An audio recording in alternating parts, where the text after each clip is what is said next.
प्रिय विद्यार्थियों, राजनीति विज्ञान की कक्षा में आप सभी का स्वागत है। आज के इस वीडियो लेक्चर में हम एक महत्वपूर्ण एवं रोचक विषय का अध्ययन करेंगे और वो रोचक विषय है संप्रभुता का एकल सिद्धांत। संप्रभुता के एकल अथवा एकात्मक सिद्धांत की आलोचनाएं क्या हैं, सीमाएं क्या हैं, कमियां क्या हैं। तो आइए संप्रभुता के एकल सिद्धांत की कमियों, आलोचनाओं और सीमाओं के बारे में अध्ययन करते हैं। संप्रभुता का एकल सिद्धांत मानता है कि प्रभुसत्ता एक ही व्यक्ति, एक ही संस्था में। प्रभुसत्ता को लेकर किसी प्रकार की भ्रम की स्थिति नहीं है। प्रभुसत्ता पूरी तरह से सर्वोच्च है और स्पष्ट है। तो प्रभुसत्ता का जॉन ऑस्टिन का सिद्धांत जो है वो एकल सिद्धांत है, एकात्मक सिद्धांत है। बहुलवादी विचारकों ने जॉन ऑस्टिन के सिद्धांत की अनेक आधारों पर आलोचना की है। संप्रभुता के एकल सिद्धांत की प्रथम एवं महत्वपूर्ण आलोचना है कि यह लोकतंत्र के विरुद्ध है, लोकतांत्रिक प्रणाली के विरुद्ध है।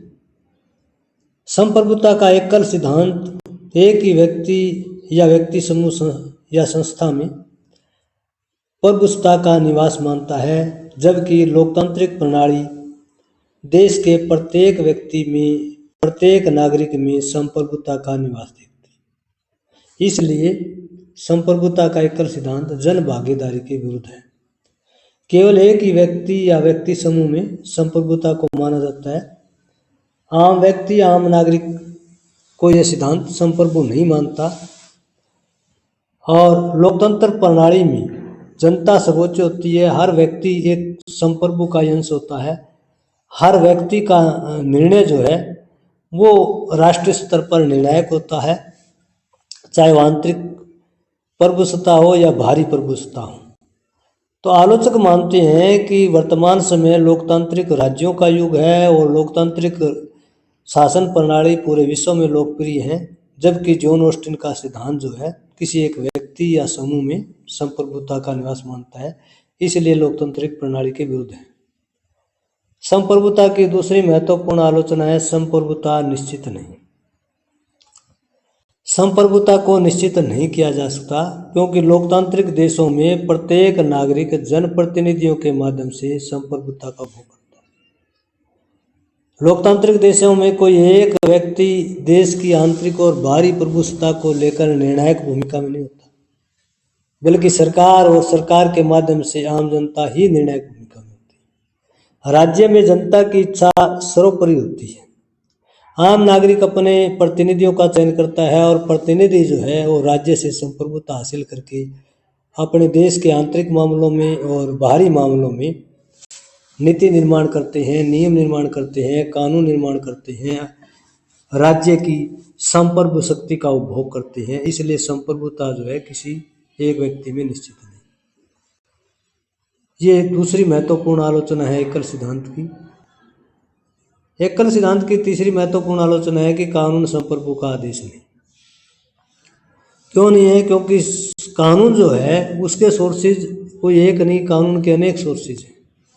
केवल एक व्यक्ति या एक समूह किसी प्रकार से कानून का निर्माण, नियम का निर्माण, नीतियों का निर्माण या निर्णय निर्माण नहीं करता है, बल्कि राष्ट्रीय स्तर पर संप्रभुता आंतरिक या बाहरी जो निर्णय है वो उसमें समाज के रीति रिवाजों का, परंपराओं का, धार्मिक मान्यताओं का, न्यायिक निर्णयों का, राजनीतिक प्रथाओं और परंपराओं का महत्वपूर्ण योगदान होता है। ये सब मिलकर के कानून का निर्माण करते हैं। इन सब पर कानून का प्रभाव होता है और फिर संप्रभु के द्वारा आदेश दिए जाते हैं। इसलिए ये एक महत्वपूर्ण आलोचना है। संप्रभुता के एकल सिद्धांत की चौथी महत्वपूर्ण आलोचना है कि यह निरंकुशता को बढ़ावा देता है।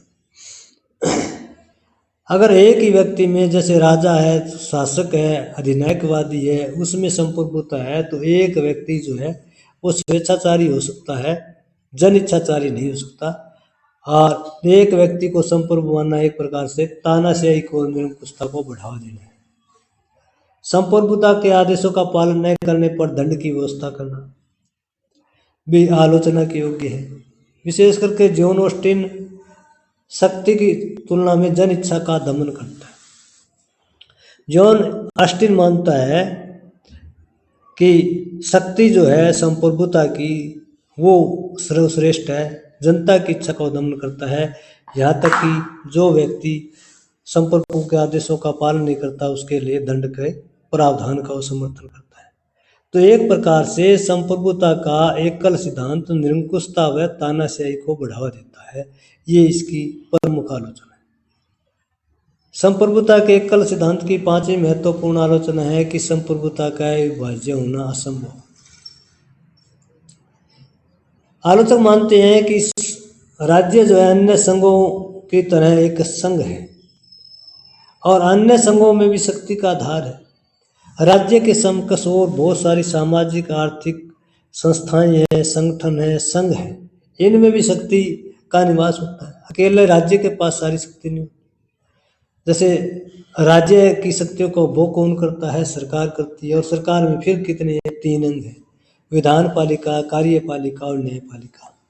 ये भी संप्रभुता का ही सोर्सेज है, इसलिए संप्रभुता का विभाज्य होना असंभव है। संप्रभुता की छठी महत्वपूर्ण आलोचना है कि संप्रभुता निरपेक्ष नहीं, असीमित नहीं। हर एक दृष्टिकोण से राजा या संसद या अन्य कानून निर्माण समूह पर अनेक तरह के नियंत्रण व संतुलन होते हैं, चाहे वो राजा हो, अधिनायकवादी हो, संसद हो या अन्य प्रकार की अध्यक्षात्मक शासन प्रणाली हो, प्रजातंत्र प्रणाली हो, संसदीय शासन प्रणाली हो। हर प्रकार की शासन प्रणाली में कहीं न कहीं एक व्यक्ति के साथ बहुत सारे सहयोगी व्यक्तियों की निर्णायक भूमिका होती है। इसमें जैसे नैतिकता है, सार्वजनिक व्यवस्था है, सदाचार है, धार्मिक मान्यताएं हैं, इनका भी जो है योगदान होता है। इसलिए हम संप्रभुता को निरपेक्ष असीमित नहीं मान सकते, क्योंकि संप्रभुता अकेला कोई निर्णय लिया जाता है उसमें नैतिकता, सार्वजनिक व्यवस्था, सदाचार, धार्मिक मान्यताओं को नजरअंदाज नहीं किया जा सकता है।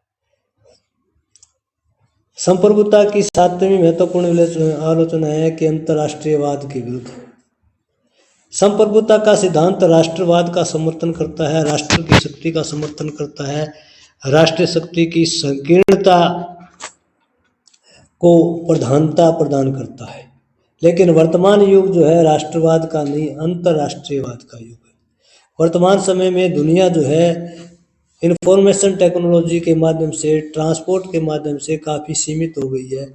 पूरे वर्ल्ड को एक ग्लोबल विलेज के रूप में माना जाता है, भूमंडलीय जो गांव के रूप में माना जाता है, क्योंकि चंद मिनटों में ही सूचना तकनीक के माध्यम से पूरे विश्व का एक प्रकार से यूनिफिकेशन होता है, संचरीकरण होता है।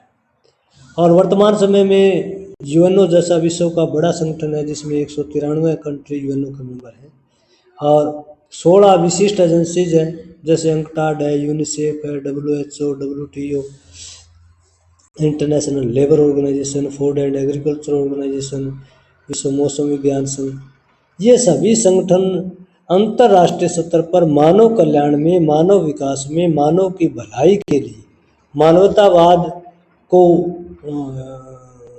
जारी रखने के लिए, उसका विकास करने के लिए लगातार जो है ये संस्थाएं विश्व के सभी देशों में काम कर रही हैं। और ये संस्थाएं जो है राष्ट्रवाद की संकीर्णता से ऊपर उठ करके कार्य कर रही हैं। इसलिए जॉन ऑस्टिन का एकल संप्रभुता का सिद्धांत वर्तमान अंतर्राष्ट्रीय परिप्रेक्ष्य में बिल्कुल आलोचना के योग्य है कि केवल संप्रभु निश्चित होता है और एक समूह या एक व्यक्ति में होता है। इसके साथ न केवल राष्ट्रीय बल्कि अंतर्राष्ट्रीय स्तर की संस्थाओं का, संगठनों का प्रभाव पड़ता है। संप्रभुता के बारे में कहा जा सकता है कि संप्रभुता का एकल सिद्धांत जॉन ऑस्टिन का जो है काफ़ी लोकप्रिय है, काफ़ी समय अनुकूल है, लेकिन उसके बावजूद भी इसमें जो है बहुत सारी कमियां हैं, बहुत सारी सीमाएं हैं, बहुत सारी आलोचनाएं हैं। और सबसे बड़ी आलोचना हम निष्कर्ष के तौर पर कह सकते हैं कि जॉन ऑस्टिन का संप्रभुता का एकल सिद्धांत आम जन की इच्छा के विरुद्ध है। यह लोकतांत्रिक निर्णयों, लोकतांत्रिक प्रक्रियाओं, राजनीतिक सहभागिता, राजनीतिक लोकतंत्र के पूरी तरह से विरुद्ध है और यह सिद्धांत जो है निरंकुशता और तानाशाही को बढ़ावा देता है, क्योंकि यह सिद्धांत पूरी तरह से एक व्यक्ति या व्यक्ति समूह या किसी संस्था में ही संप्रभुता को देखता है और उसका उल्लंघन करना जो है एक प्रकार से दंडनीय माना गया है। तो वर्तमान वैश्वीकरण और उदारीकरण के युग में कोई भी व्यक्ति या व्यक्ति समूह जो है अकेला निर्णय नहीं ले सकता। उसे न केवल राष्ट्रीय परिदृश्य बल्कि अंतर्राष्ट्रीय परिदृश्य को ध्यान में रख करके राष्ट्रीय और अंतर्राष्ट्रीय नीतियों, नियमों, कानूनों का निर्माण करना पड़ता है। राष्ट्रीय और अंतर्राष्ट्रीय परिदृश्यों को ध्यान में रखते हुए राष्ट्रीय एवं अंतर्राष्ट्रीय स्तर के निर्णय लेने पड़ते हैं। तो संप्रभुता का ये एकल सिद्धांत जो इसकी आलोचना पर आधारित था, आपको कैसा लगा कमेंट करके जरूर बताइए। धन्यवाद।